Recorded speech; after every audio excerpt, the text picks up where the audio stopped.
A anomalia do Mar Báltico. Em 2011, uma equipe de mergulho desceu ao fundo da parte norte do Mar Báltico em uma caça ao tesouro. Mas o que encontraram foi um objeto muito estranho. Quando tiraram fotos e as mostraram a outros, muitos acreditavam que era uma nave espacial afundada de outra civilização. Outras pessoas disseram que o objeto havia sido formado por causas naturais, mas os metais dentro da estrutura não poderiam ter se juntado naturalmente. Agora, alguns cientistas até creem que foi algo que surgiu na Idade do Gelo. Talvez tenha sido até um meteorito que acabou preso sob o gelo naquela época. Um maelstrom é um redemoinho, uma espécie de corrente rotacional poderosa que se forma quando duas correntes colidem e criam um vórtice circular. Mesmo os destemidos vikings tinham medo de maelstroms, porque eram tão poderosos que podiam afundar grandes navios. Esses redemoinhos são perigosos até hoje, mas felizmente não para as embarcações modernas, que são grandes o suficiente para suportar a força deles. Mas um navio de cruzeiro que entra em um maelstrom geralmente enfrenta ondas enormes que podem balançá-lo de um lado para o outro de maneira muito intensa. Um maelstrom pode ser tão forte que é capaz de se transformar em algo como um buraco negro subaquático. Sim, buracos negros não existem apenas na extensão fria do espaço, mas também aqui em nosso planeta, girando nos oceanos. Eles são semelhantes aos do espaço, já que são compactados com tanta força que nada que entra neles pode escapar. Os buracos negros subaquáticos geralmente se estendem até 150 km de diâmetro. E se você entrasse em um desses, provavelmente nem saberia, porque agem como vórtices. Mas devido ao seu tamanho, até mesmo os profissionais dificilmente podem ver seus limites. Agora algo mais relaxante. Da próxima vez que você for à praia, preste atenção e talvez veja um fenômeno óptico chamado raio verde. Você pode observar isso logo após o pôr do sol ou logo antes do nascer dele. Ocorre quando ele está quase completamente abaixo do horizonte, enquanto sua borda, a superior, ainda está visível. Por apenas 1 segundo ou 2, essa borda terá uma coloração esverdeada. É porque você está olhando para o Sol através de partes mais grossas da atmosfera, enquanto ele se move pelo céu. À medida que está mergulhando abaixo do horizonte, a luz refrata, ou se dobra, na atmosfera e se dispersa. Espere por um dia claro sem nuvens ou neblina no horizonte para ver esse fenômeno com mais clareza. Você estava ansioso para nadar quando percebe que a água no oceano está com uma cor avermelhada. Melhor evitar entrar. A Flórida é conhecida por suas marés vermelhas. Ocorre quando a concentração de algas microscópicas específicas é maior do que o normal. Milhares de espécies em águas marinhas e frescas são praticamente inofensivas para animais e humanos. Elas até nos ajudam, já que são uma importante fonte de oxigênio. Mas algumas, como as que tornam o oceano vermelho, podem ser extremamente perigosas para animais marinhos, como tartarugas, peixes e aves. Esse tipo pode crescer descontroladamente e produzir neurotoxinas prejudiciais aos seres humanos, especialmente aqueles com problemas respiratórios.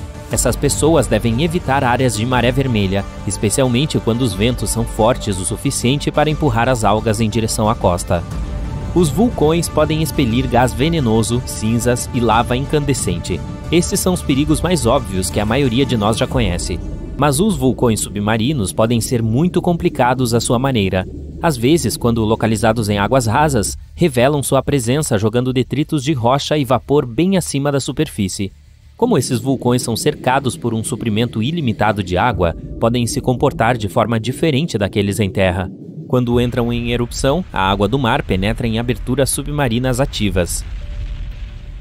A lava pode se espalhar por um fundo marinho raso, ou às vezes até fluir para o mar a partir de vulcões terrestres. Quando na água, pode esfriar tão rapidamente que se transforma em pedaços de pedra e areia. Então há grandes quantidades de detritos vulcânicos. Você conhece aquelas praias populares de areia preta no Havaí? Foi assim que elas se formaram. Lava quente e erupções poderosas certamente não oferecem segurança, mas vulcões submarinos em águas mais profundas são igualmente perigosos, mesmo que não estejam necessariamente em erupção. Eles produzem muitas bolhas, que reduzem a densidade das águas ao seu redor, podendo até mesmo afundar navios. O pior é que, quando você olha para a superfície, não consegue perceber que algo está errado. Mas, ao mesmo tempo, pequenas bolhas estão lá, fazendo com que os navios percam a flutuabilidade e com muito pouco alarde. Um mar cruzado é um fenômeno raro, bonito de se observar, mas também muito perigoso. É quando você vê ondas quadradas, que são mais comuns em partes rasas do oceano. Isso ocorre com frequência na França ou em certas praias de Tel Aviv, mas também pode ser visto em muitas áreas costeiras em todo o mundo. Um mar cruzado ocorre quando dois padrões de ondas viajam em ângulos oblíquos. Elas formam esse padrão de tabuleiro de xadrez, o que se dá principalmente quando dois swells se encontram, ou quando um empurra ondas em uma direção, enquanto um vento forte as empurra para outra. Essas ondas quadradas podem ser perigosas para nadadores e embarcações.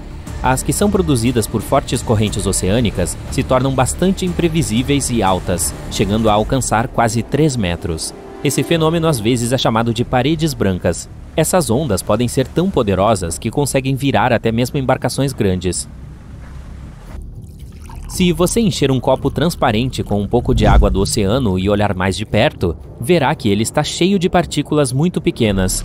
A água do mar contém sais dissolvidos, gorduras, algas, proteínas, detergentes e outros pedaços de matéria artificial e orgânica. Se você agitar esse copo, verá pequenas bolhas se formando em sua superfície. É assim que a espuma marinha se forma quando ondas e ventos agitam o oceano.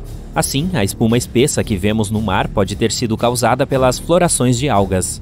Quando grandes florações de algas se separam no mar, muito dessa matéria se move em direção à terra seca.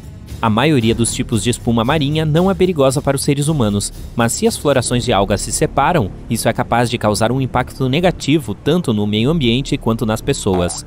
Por exemplo, quando as bolhas de espuma do mar estouram, as toxinas que elas contêm são liberadas no ar e podem irritar os olhos ou causar alguns outros problemas de saúde. Você pode ver um macaréu nas áreas onde um rio desemboca em um mar ou um oceano. É uma maré poderosa que vai contra a corrente e sobe o rio. Um macaréu causa uma mudança repentina de profundidade. É um aumento positivo, o que significa que aumenta o rio, tornando-o mais profundo. Uma mudança negativa é quando o rio de repente se torna muito raso. Não há macaréus em todos os lugares. O rio deve ser bastante raso, com uma saída estreita para o mar. O lugar onde eles se encontram deve ser plano e largo. Além disso, a área entre a maré baixa e alta deve ter pelo menos 6 metros de diâmetro. Claro, existem algumas exceções, como o rio Amazonas, o maior do mundo. Por lá, os macaréus são chamados de pororoca. A foz do Amazonas não é estreita, mas acontecem macaréus. Isso porque sua boca é rasa e tem muitos bancos de areia e ilhas baixas.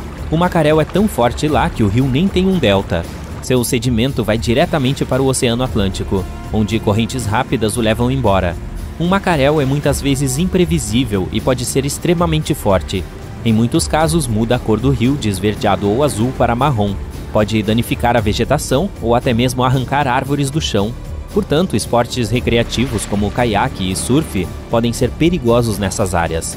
Mesmo que você só queira conferir um macaréu, tenha cuidado. As ondas são capazes de varrer os pontos de vigia e arrastar qualquer coisa ou quem quer que esteja por lá.